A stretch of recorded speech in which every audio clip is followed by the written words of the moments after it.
అందమైన అడవిలో ఒక పెద్ద చెరువు ఉండేది. ఆ చెరువు అనేక జీవులకు నిలయంగా ఉండేది. రంగురంగుల చేపలు నీటిలో ఎగిరేవి.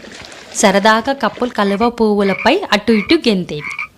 మరి తెలివైన పీతలు బురద అడుగున నివసిస్తూ ఉండేవి. ఆ చెరువులో నివసించే అనేక మందిలో ఒక ముసలి కొంగ కూడా ఉండేది. దానికి వయసు పెరిగే కొద్దీ చేపలను పట్టలేకపోయింది. దానికి ఆహారం దొరకటం కష్టంగా అనిపించింది.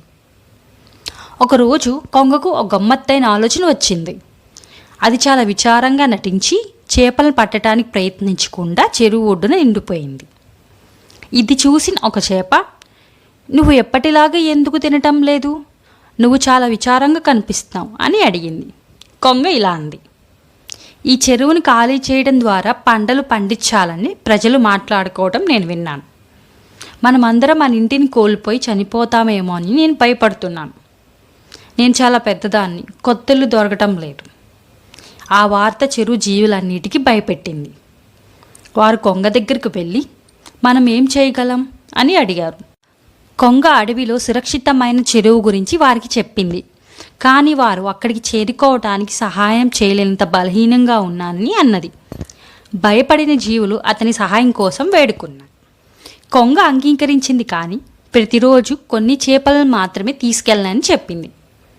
ప్రతిరోజు కొంగ పెద్ద చెరువు దగ్గరకు తీసుకెళ్లకుండా వాటిని ఒక రాతి వద్దకు తీసుకెళ్లి తింటుంది. ఈ విధంగా ముసలి కొంగ తన ఆహారాన్ని సులభంగా పొందగలిగింది. చెరువులోని జీవుల సంఖ్య తగ్గడం ప్రారంభమైంది. ఒక తెలివైన పీత కొత్త చెరువు నుండి ఎవరూ తిరిగి రాలేదని చూసింది. కాబట్టి తన వంతు వచ్చినప్పుడు నిజంగా ఏం జరిగిందో చూడాలనుకుంది. కొంగ తన నోటితో పీతను రాతిపైకి ఎగిరింది. పీత తన స్నేహితుల ఎముకలను చూసింది. కొంగ వారిని మోసం చేస్తుందని పీతకి అర్థమైంది. పీత తన బలమైన గోళ్లను ఉపయోగించి తన పదునైన గోళ్లను కొంగ మెడలోకి గుచ్చుతుంది.